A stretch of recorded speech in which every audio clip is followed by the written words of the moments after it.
Sammy. Hello. Welcome to the Abundant and Aligned podcast. I'm so excited to have you on. Thank you so much for having me. It's really exciting because I've had you on my podcast and now we get to do a good swap. I love when there's a swap just soon after each other because we can just kind of flow on the conversation from last time. But no, really excited to highlight your story before we hit record. I was saying to Sammy, she's the definition of a jack of all trades. And when I was doing some research, you have been a salon owner. You're obviously a business consultant now. You have your own podcast, Beauty Industry Leaders, but you have also ran festivals, a rodeo, a bowling alley. And not only have you been involved in the creation of these businesses, but you've seen results like a marketing strategy that you ran you spent about 1,800 and turned that into $84,000 worth of tickets. You come into a bowling alley and within 11 weeks took the gross revenue to 430,000 in 11 weeks. And you've obviously seen a lot of success within your own personal brand. You've just got back from Vietnam running a retreat. You are not only doing it all, but you're doing it well. And for that reason, I'm so excited to pick your brain today. So I feel like the listeners, buckle up, get a notepad out for this one. I'm just a girl, honestly. I don't think I'm anyone special. I don't think that I know more than anyone. I think I've just had an unlimiting belief to give things a go and figure it out along the way. Yeah. And as I was doing my research, what is quite obvious is it's not like you woke up one day, decided to become an entrepreneur, and everything's been smooth sailing ever since. I know you started your beauty salon and didn't see the growth that you wanted to there. So you quit that. I think you went back to work for someone, then you come back into business. Somewhere along the line, you were told that if you didn't change your career, you may have had to have spinal fusion surgery. So there's been hiccups along the way, but yet you've still created the success that I highlighted at the start of this episode.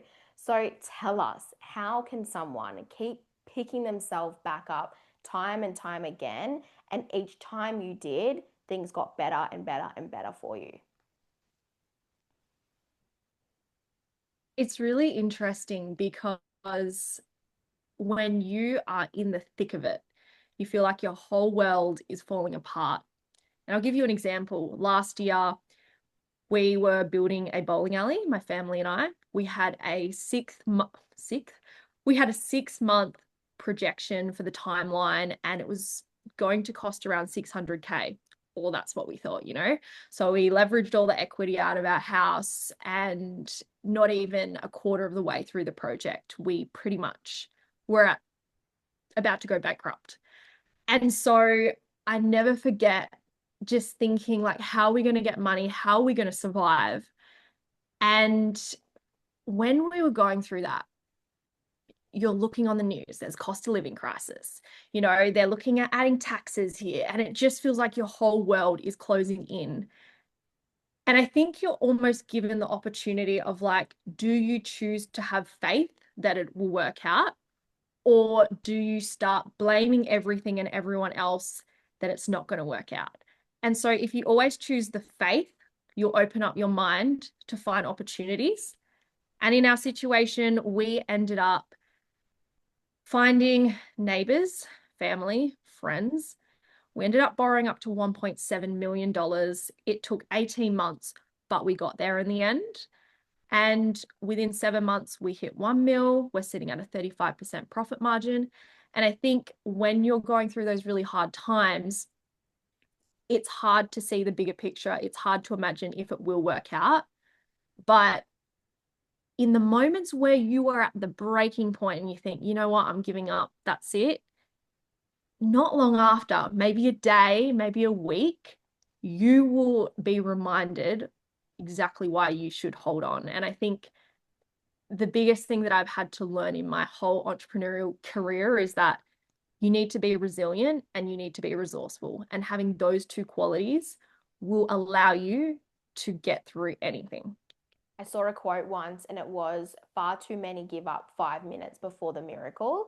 And you've kind of just mentioned that if you can hold the faith, something will come your way to help the situation. But so many are giving up just before that person is about to come and help, or that resource is about to become a benefit to you. They're giving up far too early. You mentioned just then two things, resilience and resources. I'd love for you to talk to the resources element of that, because I feel we're all quite familiar with resilience. It's a muscle that we have within ourselves to pursue things and get up and just keep going no matter what. Talk to us about that resources element that is just as important in order to see a career like you have had, that, yeah, may not have always been smooth sailing, but has created such incredible results. When you think about resources, right? Most people in business go, I need capital, I need money, but they forget about everything else. And for me, if I was going, okay, I've got this problem here, yes, you can throw money at it, but also, could I ask Jess? Could I ask someone else who has been a previous mentor? Have I got a family member? Have I got someone else out there that could possibly either have a solution for me or point me in the right direction? And I think we always get so caught up in a certain goal or a certain strategy or something having to unfold in a particular way. And when you think outside of the box, you're rewarded.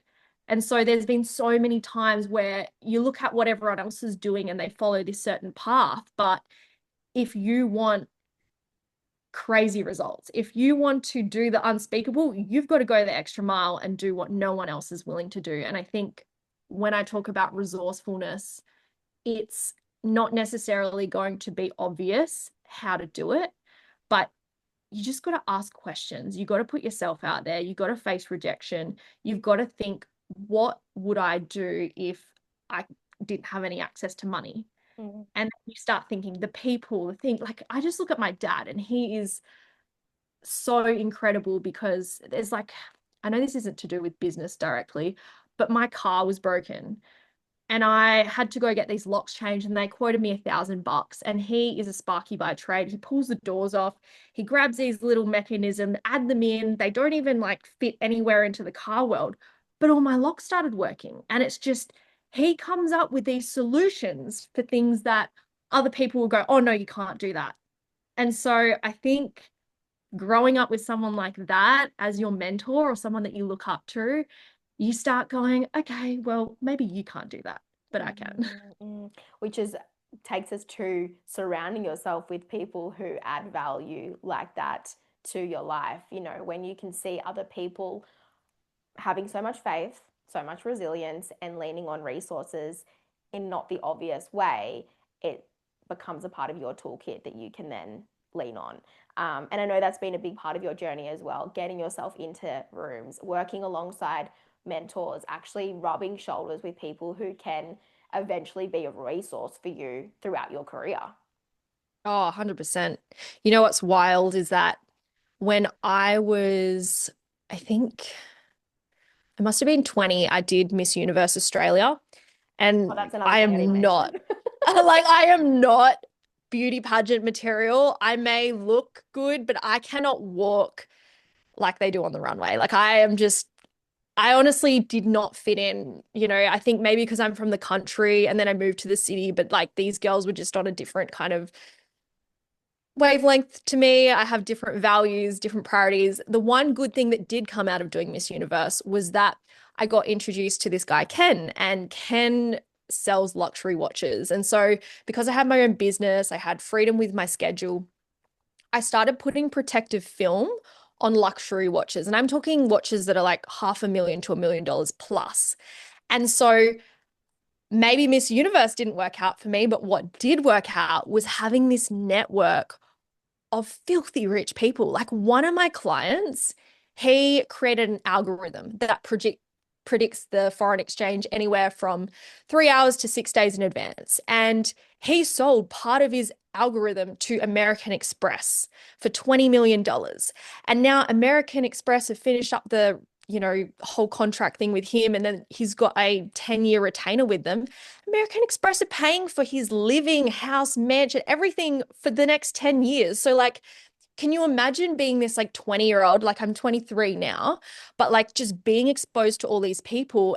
And I came from the country. Like everyone's a teacher, a nurse, or a small business owner struggling away. And then to just be in these rooms with different people, it really expands what you think is possible. But also, I think the more you start to level up, the more aware you become of this like completely different world that the average person like just doesn't even know about.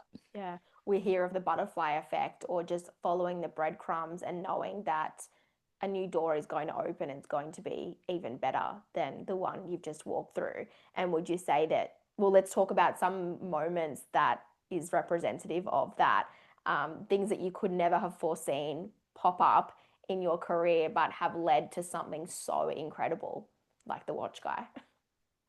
I honestly, he's great. Like, it's so funny because you look at the average person to buy a Rolex, they're on a 2 to 3 year wait list. It's costing anywhere from 15 to 80K, depending on what one they want. Like this guy's said, "Hey, Sammy, when can I drop some watches off?" I literally picked up $3 million worth of watches the other day, had them at my apartment, did them. And I just sit there and I go, this is only, 3 watches here.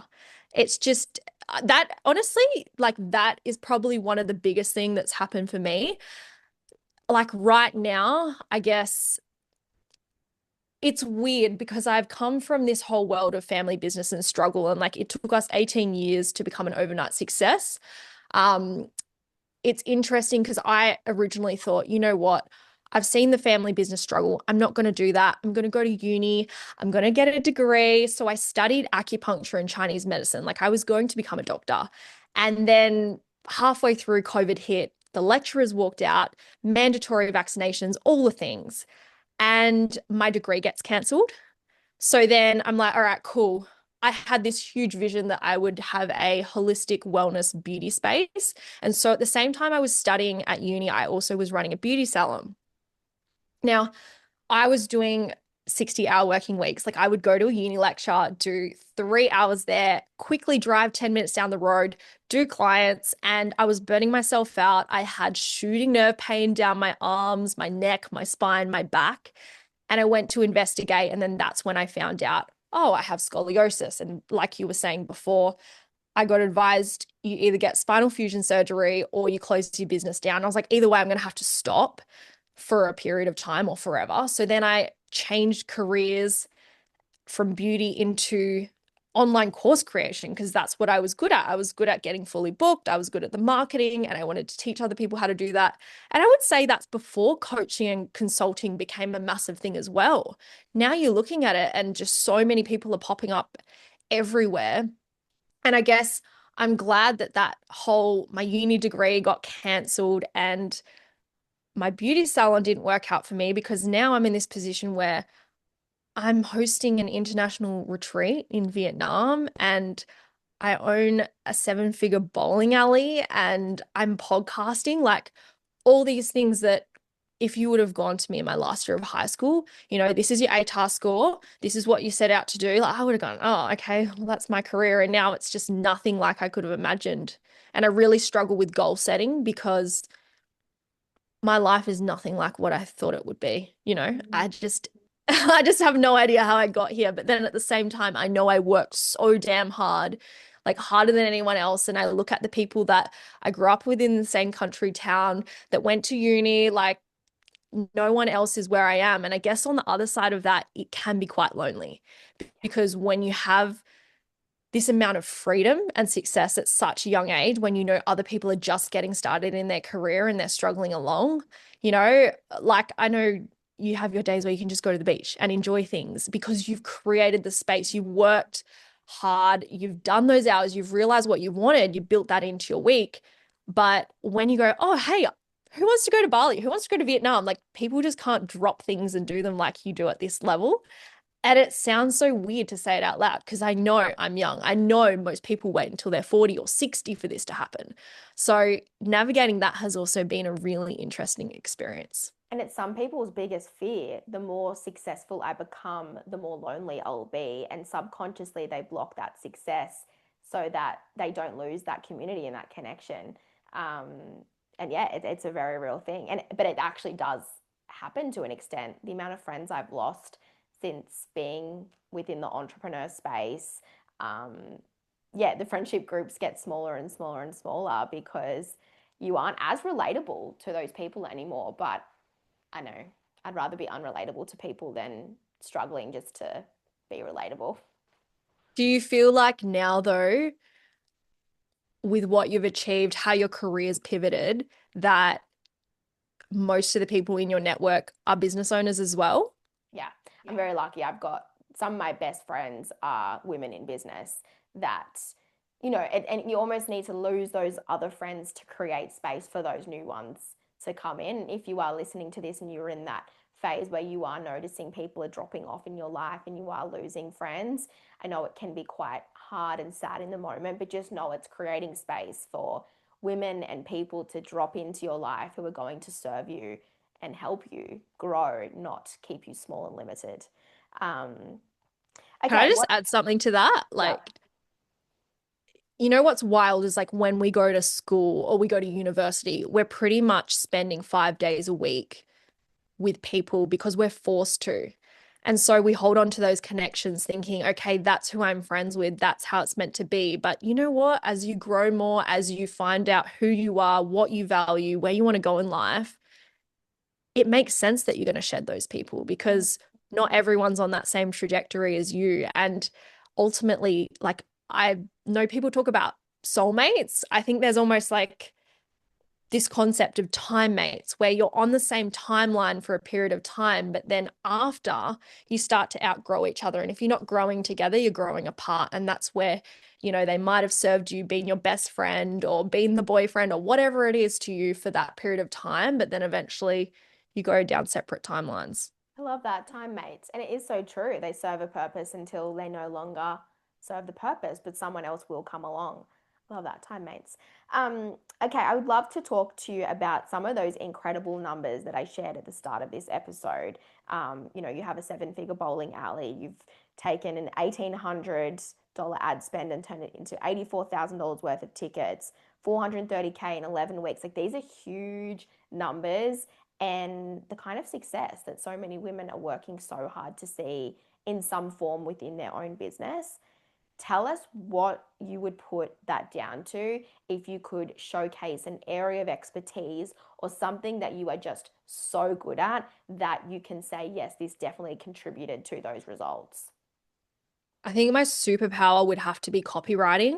Mm, Everyone talks about having good marketing, but good marketing it's like what does that mean? so And I layered. think there's content. Yes, there's the actual graphics or the video or the photo, but that's not enough, especially because I come from the beauty industry. Everyone used to post before and afters all the time, and that would get clients in. But now people are more curious, like, what is that treatment? How does it work? Why should I even care? What is the benefit? How do you do it differently from the other 10 people that are offering it? And so I think copywriting is one of the most valuable skills that you can invest in learning as a business owner.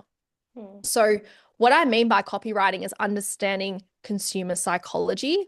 What are the problems that they're facing? What are the solutions that they're looking for?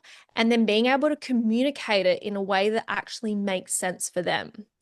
So when we were going from, $1,800 ad spend to making 83K in ticket sales, I, I was using copywriting, which was pretty much in a Facebook ad. And it was like a news article. And it really stopped the scroll. It got people going, what is this? And then they would click on the link and then they would sign up or purchase the ticket. And when it comes to copywriting, you know, I think a lot of people are back in the day, if you were bad at copywriting, everyone would know. Like they would see it and then, you just have some basic Instagram post. But it's even worse now, in my opinion, because everyone sounds like ChatGPT. yeah. And, you need to flair and infuse your personality into it. And I think it depends on your brand because if you've got a professional, high-end luxury brand, you're going to have very different language from For example, the bowling alley. We are cowboys. We use really funny, cringe, random terms that just connect with people. And so having good copywriting, that is going to make people feel something. And it's not just writing a caption, it is how you script, how you talk on camera. Like everywhere we look, website, social media, emails, it's all words. So being able to be a great communicator through your copywriting, that is like something that doesn't matter how many courses are out there, go sign up to this, that, like all the social media things. If you could invest in one thing, I would say copywriting. And then the second thing, which I know Jess talks a lot about with her mindset, I think there's a mixture of both mindset and then also understanding how to manage your money. So, what are your break even costs? What are your profit margins? Like, how much do you actually need to sell? Because I used to look at big numbers and go, oh, okay, $100,000, that's a lot. But then when I break it down in, okay, well, if we got 4 months, it's 25K a month. If there's like 4 to 5 weeks in a month, okay, so then I'm working backwards and it feels a lot more achievable. But if you set this big goal and then you don't have any way of tracking it, any way of like breaking it into smaller pieces so it actually feels achievable, it's just a dream and it never gets achieved. I love what you said there. Know your profit margins and that you're not just how much money you're making, but how much you're actually able to enjoy. What are those margins actually looking like? Because I know I'm guilty of that. I'm a visionary, I'm the creative. I just want to shoot for the stars and be a big dreamer and achieve things and manifest things. But once your business gets big enough, you've actually got to know those numbers and be able to pull apart that big number at the end of the day. So for someone who is avoiding the numbers and does not want to go there, what would you tell her? How can you help her become someone that actually enjoys knowing the numbers to her business and why it is so important? Oh, this is such a great question. I think if you were looking at what you want out of your business, right? Most people, they want money, but why do they want money? Because it gives them freedom, freedom to choose, freedom to say no, freedom to have variance, freedom, like it gives you something, right? And everyone wants money, but no one's willing to look at the numbers. No one's looking, how can I better manage this? How can I improve my situation? And so we get really avoidant. And it's like wanting this dream marriage with the perfect husband or the perfect wife, but you never spend time with them. You never talk to them and you just take, take, take. Like it just doesn't make sense. And so when it comes to understanding numbers or looking at them, a lot of the time we have these emotions like guilt, shame, fear, avoidance because we don't want to know that maybe we've been doing the wrong thing or maybe we've been overspending or maybe we've been doing this. But without knowing what those numbers are, you can't make better decisions. You know, you are just basing everything off emotion. And that's when you get really reactive. I guess for me personally, I grew up with two very opposite parents in the fact that my mum, we can't afford it. No, you can't have that. And she was just super restrictive and she had a massive scarcity mindset. My dad, on the other hand, this man had unlimiting belief. He believed anything is possible. And so we never had money growing up because we had $500,000 debt from the second business venture. And then he just kept opening up more and more businesses, trying to make that money back. And it got to the point where I had hosted a beauty pageant. This is in 2022 or 23. And then the lady that I was with, she didn't know the numbers and she ended up in 130K debt. And I went through and I was showing her and I was like, we can't spend this. Like, we don't have this. I'm talking the stuff that I've had to try talk people out of. We had an 80K contract with the Hilton in Sydney and she signed up to spend $40,000 on flowers. Like, why are you spending money on this stupid shit? Sorry for swearing, I don't mean to. But then then I see like after going through all of that, okay, there's debt there. Then I go on to running a rodeo and a music festival in the same year to then leverage the profit from that to then fund the final stages of building the bowling alley. And my dad's come in here and he's gone, yep, so we're going to make around 200K in ticket sales. And then these are all our costs. And because we're running it off the back end of the rodeo, we don't have to pay extra to get all the toilets in and the fencing and all these things. And like we made 70K profit on the rodeo because we knew from running six of them, like that's where we would be at. But then the music festival lost 10K. And so we only really profited 60. And so when you're hanging around people or like you're experiencing things or you're just lying to yourself, because I've done that too, you think, oh, it's not really that bad or I don't need to know it. It's fine. But how can you possibly plan for the future or set yourself up or make big investments or decisions when you don't know the numbers? Like it's just, I don't know. I don't really know if that answers your question Okay, yeah. properly, but I think not having the clarity in your numbers means that you don't have clarity in any of the other areas. You're just so emotional and reactive because you're just guessing or basing everything off how you're feeling, not what the data is actually showing you. Mm. Do you have a routine that you implement across your businesses where you sit down and look at the numbers, like something that makes it more enjoyable and also a habit that you are consistent with? Yes, I had a lot of resistance to this. I won't lie. I had it in my calendar and I wouldn't even do it.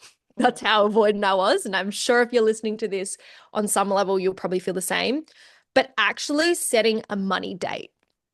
And I call it a date because I'm like, oh, I want more money. Like, and I think actually spending the time to look at my numbers. How many clients did I bring in? What were the different cash flow streams? Like, I've got different revenue streams in my business. One might be a retreat, one might be one-on-one consulting clients, one might be courses. And so, if I can actually look at those different areas, I can go, oh, I'm actually doing well. Like, when you have a week and you're like, oh, that was a crap week. But when you actually look at the spreadsheet, you're like, oh, that was Yeah. actually one of my highest income months. I didn't even realize. And so, you know, I had a one-on-one client the other day and she said, I just feel like I'm not making enough money or I'm not hitting it. And I said, can you please show me what you did 12 months ago versus what you're doing today? And she's like, oh, I made 4K more this month compared to last year. And so if you're always like trying to work towards the next big thing, but you're not tracking or you're not reflecting, you can't make improvements or you can't celebrate the wins or you can't fix things as they're falling apart. And so staying on top of things weekly, it gives you the confidence, the control, and the clarity on like, what do I need to focus on moving forward? So if you're someone who doesn't actually set the time aside to look at your numbers, like what are you making? What are you spending? What are you setting aside for tax and GST? That's a huge one. You don't want to get to the end of the financial year and be like, oh, I have this 30K tax bill. How am I going to pay that? So it's it's like if I were to look at someone running a business, be an employee if you don't want to do the hard things that business owners have to do. It is your own responsibility. Yes, you can get a bookkeeper. Yes, you can get an accountant, but ultimately, it is your responsibility to know how much your business is making, what you're spending, and how you're going to manage that money. Because if it doesn't get managed, it will get spent one way or another. Yeah. I love what you said before about treating your money like a relationship. And so many do just take from the account, but they're not sitting down. They don't actually have a good relationship with money. And this is one of the things we can do from a mindset point of view, but also strategically. Get to know your money, hang out with your money, treat your money well, and it will multiply.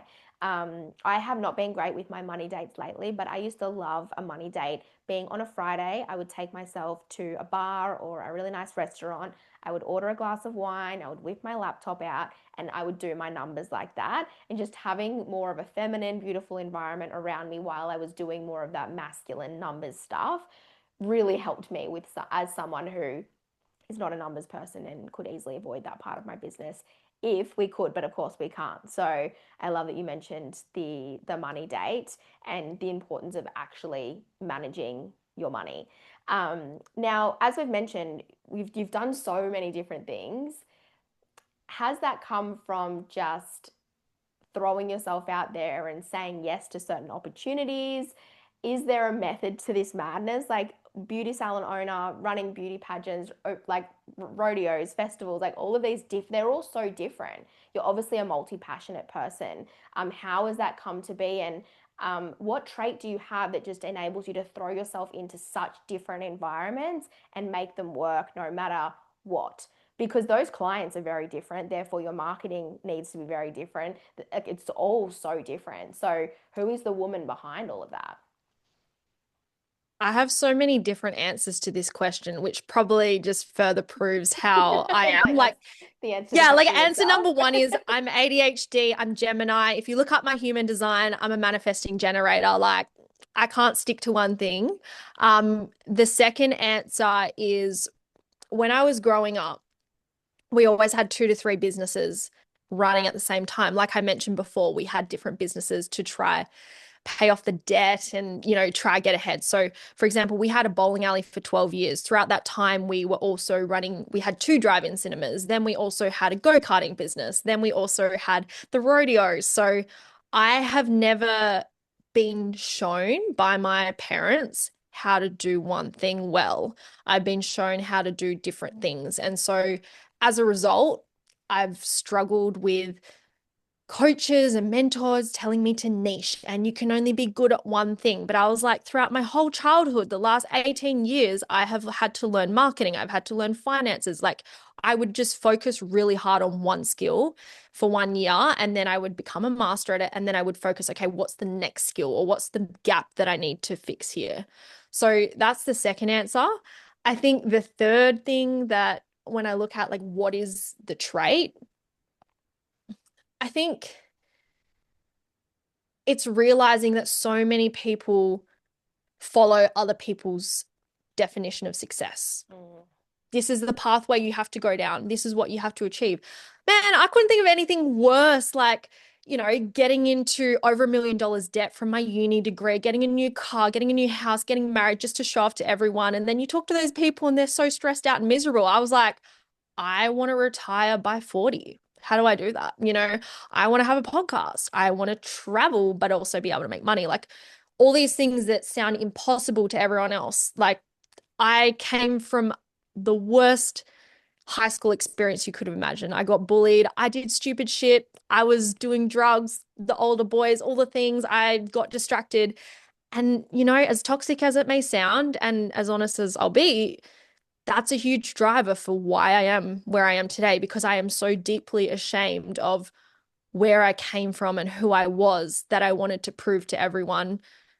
And now I've learned that that's probably not the healthy way. It's proving to myself that I can be productive, I can do something incredible. And, seeing my parents struggle, seeing what we went through with the businesses, I was like, how can I be Do it the problem different. solver for you guys? And then as I became the problem solver for them, I was like, I can help so many more people. And like, that's what brings me fulfillment and joy is like, how can I give back to those or how can I pay it forward to those who really need it? I love that. Now, you mentioned there your plan is to retire by the age of 40. Tell us, what's your game plan to make that a reality? So I just recently signed up with a coach who she went from like 30K debt to over 7 mil in assets over the last decade. If you haven't looked her up, have a look. Michelle Rule. Mm.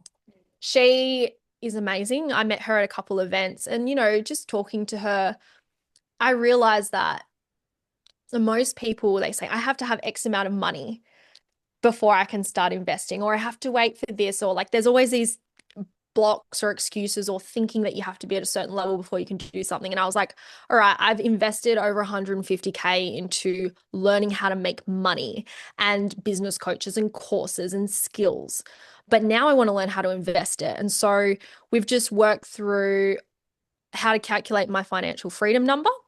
So how much I need to have in assets and then what 5% of those assets would generate me a comfortable amount to live off. And so now I've got to figure out, okay, how am I going to manage my cash flow? Where am I sinking the profit into certain investments? And how am I setting myself up from 20 to 40 so that I can do that? So right now, it's kind of in the process of figuring out, okay, do I want to go down property? I've got 12K in an ETF. If I, in my ETF, just kept putting in $1,000 a month for the next 40 years, I would have $1.2 million. Wow.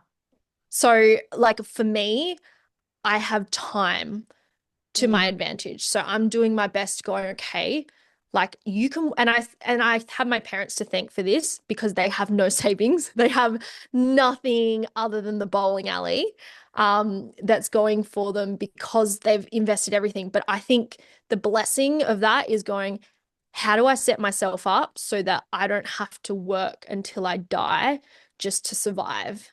And you know what? Investing is one of those things where I thought, only the wealthy can do it, or, you have to have 100K before you can invest, all those things. But it's actually about building the mindset and the habit. Like, make it so simple. It sounds stupid, $10 a week. If you can't put $10 a week aside, like, how hard is it? You can just put that into an ETF. It's just as you start to make more money, then you can start to invest more. Mm, I love that you mentioned you don't need to have a lot of money to start investing. I read a book, I don't know what the book was. And I remember when I read that, I was like, oh my God, that is so true. It is true when you think about it, but we do have this programming that you need to be so rich before you can look at investing. But that's where so many end up making all this money, but then not having any money to show at the end of the day because they're just making the money. And when we just make the money, we just spend the money. But actually having a game plan beyond just making money, and that is actually multiplying that money you've made and investing it into the right avenues. Now you go from making money to building wealth, which is a whole other thing. 100%. And to add on to that as well, I had a promise to myself from 20 to 23. I was going to invest to learn how to make more money. So, whether that was skills, whether that was knowledge, whether that was whatever it was to help me make money. But then I was like, okay, 23 to 25, those, like, I had a 5-year game plan. And in the next 2 years, we're learning about investing it. And back to that client that I was talking to you about with the watches, that is a billionaire. He is so interesting to have as a mentor because he doesn't give you solutions. He just gives you more questions to ponder. And I think that's what a good mentor does. They don't give you the answers, they give you the questions that will help guide you. And one of the things that he said to me was, wait, what were we talking about? I've had a fucking mind blank. I do this all You're the like, time. what he Wait, said to me was, no, what was the oh, part where we this would was you? going. We were talking about building wealth, the difference between making money and building wealth. Oh, yeah, yeah, yeah, yeah. Thank you. And when I went to him, I was like, Tim, what am I investing in? Like, do I go down property? Do I go through shares? Do I do ETFs? Do I do crypto? And he said to me, you need to invest in yourself. Mm. You are your greatest asset. And like, I already knew that, but just to hear it from him, and this is back when I was 20. So this is 3 years ago. So I went, all right, cool. I'm just going to keep investing in myself. And there's been times where I invested 15K of money that I didn't have on payment plans, just struggling to get by. But then the next month I would make 20K. And I was like, whoa, like this is crazy. And there was a lot of resistance to that initial investment, but then it came back tenfold. And then, I recently had a coffee catch up with him again. And I said, all right, now I've learned how to make money. I just got to learn where to invest it into more so assets because I wasn't a great asset back then, but I am now. And so I've built myself up as an asset where I can generate more profit that I can invest into real assets. And I said to him, like, what do I do? Like, is it property? Is it crypto? I kind of went through this whole same thing. And he said to me, it's whatever you're good at, whatever you care about, whatever you're willing to research and understand. Because, on Instagram, I follow Jack Henderson and all the freaking property gurus out there. Then I follow like Tash Invest, and you've got all the ETFs, and there's so many different people out there shouting at you to do this, do that, and there's so much noise. But, I've had this conversation with my boyfriend, and I said to him, Nick, I get that you love property and that's what you're willing to invest in research, but I love business. So business is my thing. I generate the money, then we're going to go into property because he can master that and understand that. But like when it comes to investing, first invest in yourself and then understand. Like I chose the ETFs because I wanted something that was simple, easy, and long term. But I think property will probably be the next thing. But it's just like if you aren't investing in yourself, you're not investing in your future. You're just going to fade away. The savings in Australia is terrible. The tax, the inflation, like if you're not investing in something that's going to bring a greater return, you're just going to fall behind. And that is the sad, harsh reality of it. Like, and I look at business owners, like I look at you, Jess. I have known you or known of you for the last 5 years. I knew you when you were back in a lawyer, when you were at your MLM, or maybe I shouldn't say MLM, when you were back at your network marketing, and Yeah. to see where you are today, like you can tell you've invested in your brand, in your podcast, you've Mm. invested in your own skills and knowledge to further support your clients. Why are you where you are today? Because you invested so much. Look at all the other people you did network marketing with. Where are they today? Yeah. What are they doing? Because they just decide to sit there, put their crystals out, manifest their way to success. Well, it doesn't happen if you don't take action. Yeah, yeah. And I have invested so much money in myself as well. And I can sit here and just keep nodding my head at everything you're saying. It's the best return on investment you'll ever get, pouring into yourself. And as you've just mentioned, then we can start to look at investing in other assets such as property and stocks and whatever. But if you want someone who you need to be when you go and make those decisions, they're not going to be successful.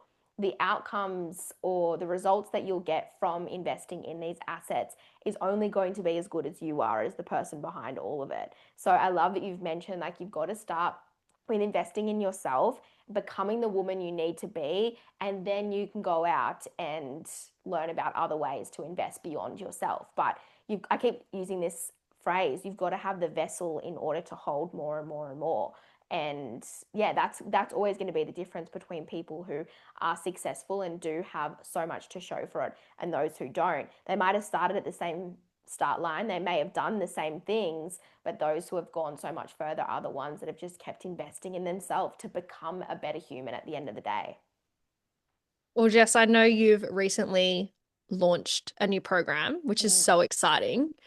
Why do you think so many women, they want it, but then they block themselves and then they try like talk themselves out of it, or they stop or hold back from that investment? I think it's a safety thing, and it's usually because whatever they're about to do is just so unfamiliar. So we're sitting here having the conversation about investing in property and, you know, stocks and things like that. But if you weren't raised in a family where that was normalized, that could seem so scary and unfamiliar to your brain. So I think, and that's such a great question. We live in a world now where we are surrounded by the knowledge. There's so much we can learn and we know what to do, but so many women are paralyzed and they're not actually doing the task, even though they know it will move the needle forward. And it's simply because their brain just isn't programmed to be that person or to create the results that that thing was trying to do. And it's the simple fact of it just wasn't shown to you. It wasn't programmed into your mind. And like looking at someone like you, it sounds like you grew up in an incredible household where there were businesses. The term investing was spoken about.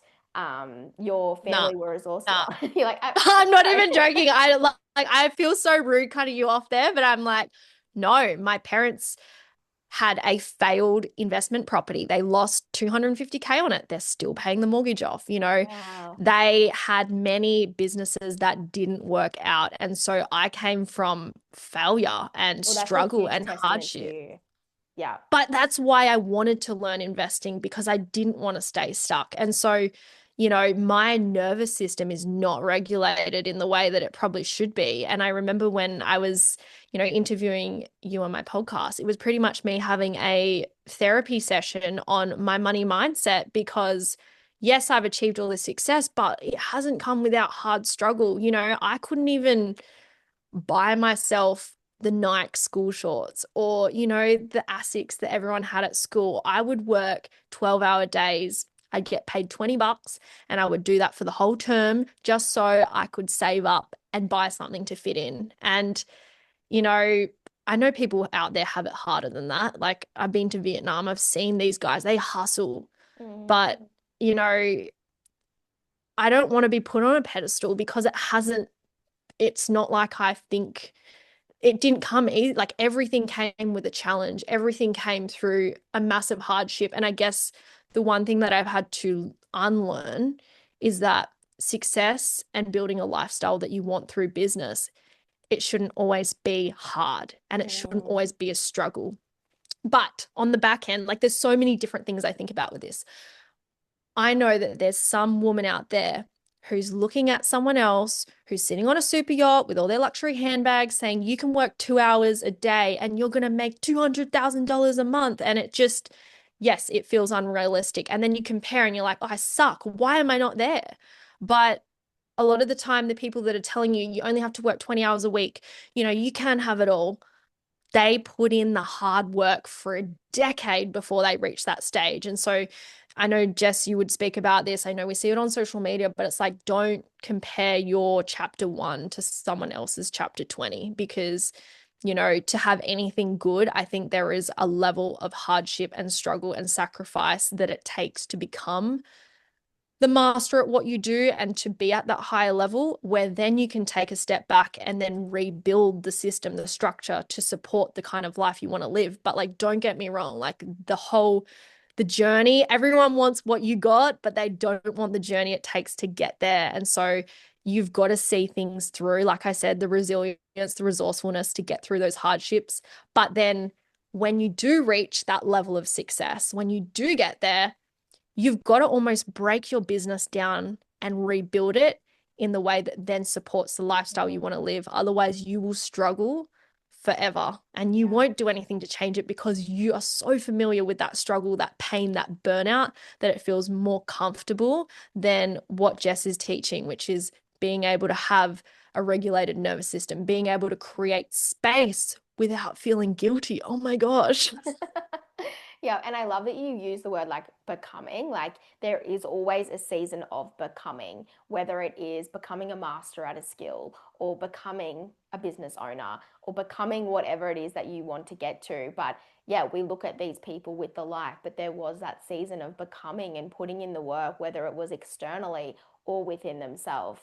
And I love that you've highlighted that you've got to where you are today because you put in the goddamn work and you become the person that you needed to be able to be where you are today. And with that being said, I'd love to know like what are you working on at the moment across all of your businesses? What's something exciting? What's a hiccup that you may have just recently moved through? Like give us the landscape. So, my biggest goal is that I want to have 100K invested into the ETF. So I've got 12K at the moment. So I know within the next, I can't remember, I had it in my goals something. Obviously, you know Yeah, what's so somewhere in the bad? future. I literally, yeah, Somewhere yeah, in the yeah. Like, future. okay, wait, let's redo that. So I want to have $100,000 invested into my ETF. I am working towards becoming someone who is going to be in Forbes 30 under 30. And I feel like such a dickhead saying it out loud, but then secretly I'm like, why am I so shameful of it? Like, I want to do it. I've done big things. So I don't know. That's kind of like something that if I could do that, that would be really cool. And then for my business, I want to make $500,000 next year through doing retreats, events, and then also having a few one-on-one consulting clients. I don't do group coaching because I don't think that's the level that I align with in how I support my clients, which has been really hard because I'm still trying to figure out how do I scale Yeah. without doing group coaching. So that's actually one thing I want to figure out. How do I scale to $500,000 without doing group coaching? Because I don't believe that it's going to support my clients in the way that I would like to. And then growing the podcast, like hosting an international business retreat. Like, what the hell? I would have never imagined that I would be doing that 3 years ago. And here I am. So, being able to build that up to 2 a year, like, there's just so many different things that have opened my mind up. And, even through meeting people like you, Jess, I go, oh, this is the one thing that I have been kind of back and forth with.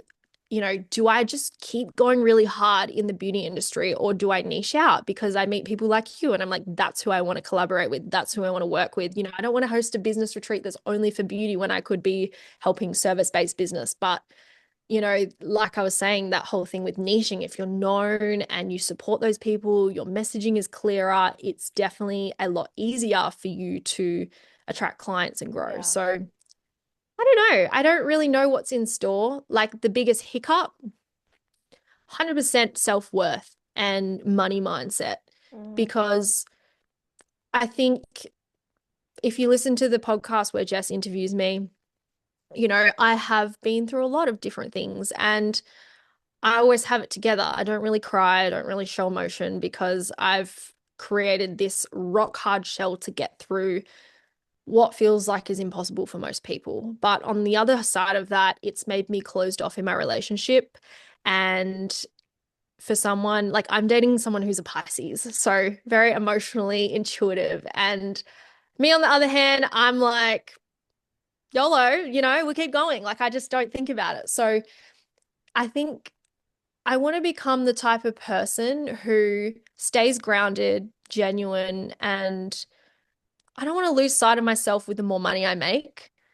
But on the other hand of that, it's just like, I don't want to lose myself to business. I think there's a lot of people out there who get focused on all the wrong things. I've never been one big for luxury. I've never been one big for, you know, being, I don't know. I don't know where I'm really going with this. Maybe I need to rethink that.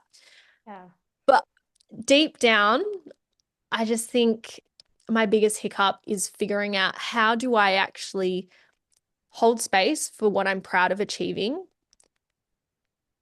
and know that it's enough, but Mm. also keep the fuel, the fire, the drive to innovate and continue growing. Does Yeah. that make sense? Yeah, it definitely does. It's a challenge that I'm literally going through at the moment. It's like sitting in what you've created and enjoying what I've worked so hard to create, but then also wanting to do so much more in the business. And I'm constantly toying between don't move the goalpost again. Just enjoy the success that you have because, yeah, once upon a time, this was everything that I dreamt of. But we are such ambitious women. And while we have created an incredible amount of success, it is so far from our true potential. And we know that. So it becomes addictive just to keep seeing how much of that potential you can bring to life. So no, I hear you on that hiccup and I hear you on that challenge for sure.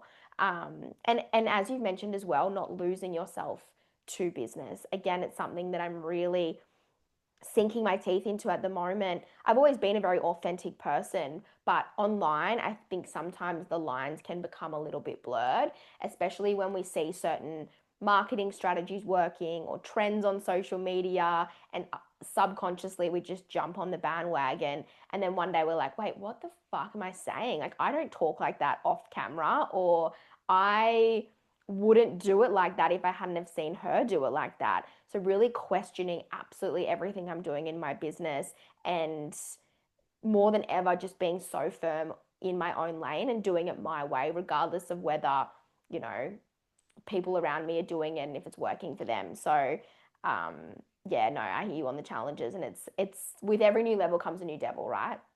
Yeah, that's it. And also, when you look at what you're building and what you're creating, I think any entrepreneur that I've spoken to or that I look up to or I've listened to a podcast interview, they always say the same thing. Like it comes from, I need to be doing better. I need to be further ahead. And does anyone really in our world actually go, wow, I've made it, I've achieved it? Like, probably not. And if they are, good for them. But Yeah. also, this is how we drive and we innovate. I think it's slightly toxic. But then at the same time, I think without that driver, there's no need to improve, there's no Yeah. need to try harder. But yeah, I think, like, especially as women, if we don't take a moment to stop and celebrate the small wins, you'll never realize when the big ones come. Yeah. That's the hardest part. And it gets lonely. And then it gets like, wow, I'm never doing enough. I'm never making this. So, like I was saying back with the numbers, tracking things and creating sprints. So, one of my things I like to do, whew, sounds so wanky. I would have like rolled my eyes at the person I've become like back in the day, but I'm like, I like to take a holiday every 2 to 3 months. Like I'm literally in another country. No, I don't go to Europe because that's not in my budget, but I go to Vietnam, I go to Thailand, I go to Bali, and it's the best thing because now I've realized for me, I work well by looking at my business in quarters. And so I go, okay, cool. I'm going to hustle hard for 10 weeks. I'm going to celebrate for two, or I'm going to recharge for two. And then that fuels me up for the next quarter. And so learning how to manage your own energy levels and your own expectations around how much you can get done and also what time frame you're going to give yourself, it's good to have that sprint because then it's like, oh, cool, I've achieved this, I've done this, I've got some way to celebrate. But, prior to me never traveling, like I never went on a holiday when I was growing up. I never got to enjoy school holidays. I was working every school holidays. I worked every weekend. I worked after school. So, for the first, like until I moved out of home at 17, I was just working, and we never did anything to celebrate what we did. Yeah, And I so love that. now I celebrate what I do, and I feel like it Yeah. makes me like connect back in with that purpose and that why, and like, wow, but if you're always hustling so hard, you don't take a moment to pause, reflect, celebrate, you will get to the point where you build so much resentment and you want to give up because there's all this hard effort and work going into whatever it is you're building, but you're not actually like, how many people start a business for freedom? Like, how many people go Yeah. out there and they go, I'm going to start a business for freedom and flexibility, and I'm going to choose my own hours and be my own boss. And, you're like, oh, this is so exciting. And then 6 months in, you're like, I'm working more hours than I Yeah. could have ever They are possibly working for the imagined. worst boss. Yeah. And then you're like, oh, Yeah. like Nick always says to me, like, I hope your boss is letting you off today. She's a good one, isn't she? And I'm like, oh, yes, it's me, like looking in the mirror going, okay, Yes. yeah. Yeah. But Was you've it? got to create those boundaries and you've got to know like when to stop because Yeah. if you don't stop, you will burn out. And if Yeah. you don't, yeah, you burn out, you become a terrible partner, you become a terrible friend, and then you start crawling back and like, hey, how are you going? And you've already burnt that relationship because Yeah. you know, Yeah.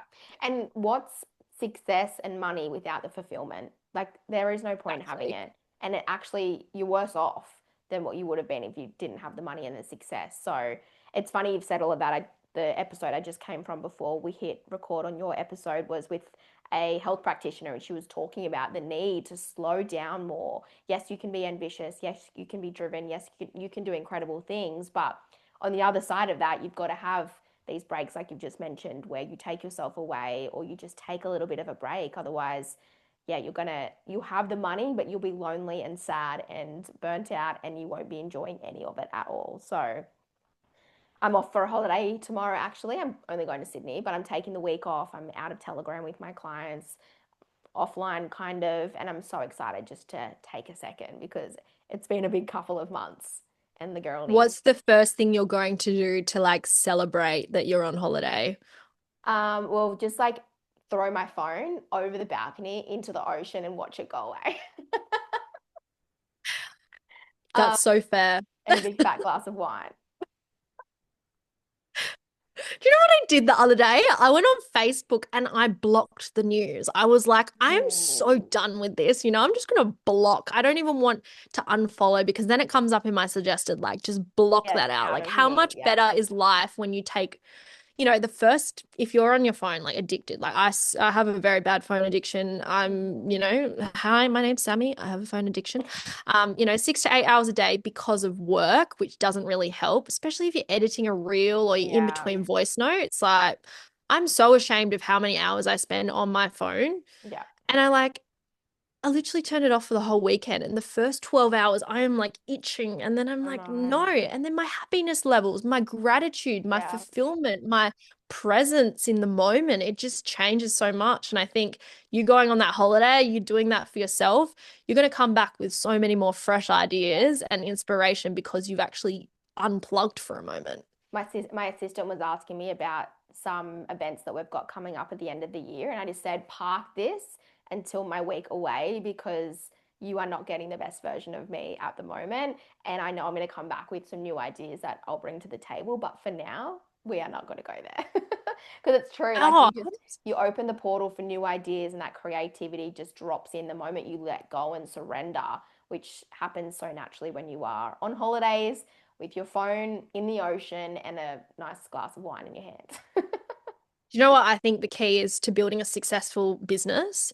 is like the more holidays you go on, the more you figure out what breaks real fast. And Yeah. then you figure out what you need to fix. And so, first time I went to Vietnam, I didn't go on social media for a whole month. I burnt my business to the ground.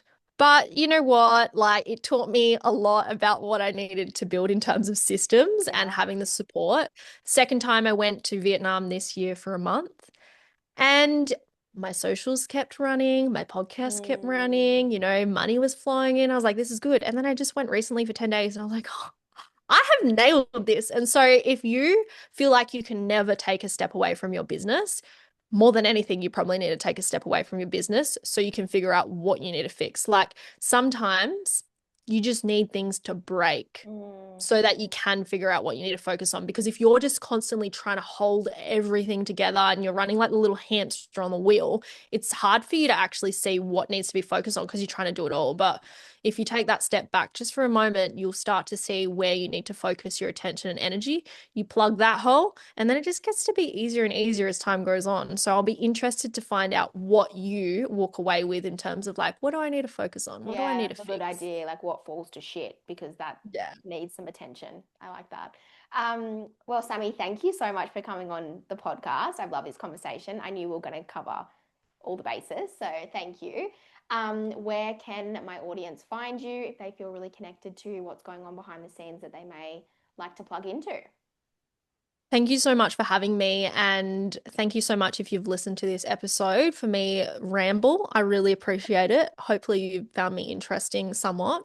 I don't know. It's But pretty if you good. want to keep stalking, you can. I've got plenty of avenues for you to stalk me. Oh, you're going to love this. So you can follow my business page at Sammy Kennedy Coach, which will probably be kind of boring if you're not in beauty. So maybe follow my personal, which is the real Sammy Kennedy. But if you want to see the Wild West bowling stuff that we get up to, which is honestly so much more fun, we have Wild West Bowling on Facebook. Everyone in Albany is old, so they're on Facebook still. And we also have a pet bull that has just hit 30,000 followers. His name is Brucey Brahman. He is my number one marketing tactic to selling out events and everything for rodeos, music festival, the bowling alley. So if you want to watch some funny videos on a Brahman bull going for walks down the beach, playing with jet skis and doing all the things, follow him because, in a world full of like toxic media, he is single-handedly one of the best things to watch if you want a good laugh. That is so funny. Oh my God, I'm definitely going to go have a look at this bull. I'm gonna send it to you. Yeah, legit. You will love it. Like we Oh, put a video up. You know what? My brother put a little prompt into ChatGPT saying, who is the most famous bull in like Albany or whatever, and or in Australia. And then Brucey came up I love and that. dad filmed it. And then I think it got like 100,000 views or something like that. We've had videos of him breaking into the house. He like gets his nose on the door handle of the sliding door and pulls it open. And then he comes in and he does a big poo. And then, yeah, he's just viral content. Like, who knew that this Having a pet bull bull could be so would have handy. made our brands explode? Who That knew? is so funny. Well, there you go, guys. Go get some bulls. Go get a bull if your marketing sucks. And just thank you for sharing your time with us. Thank you so much, Jess. You are amazing.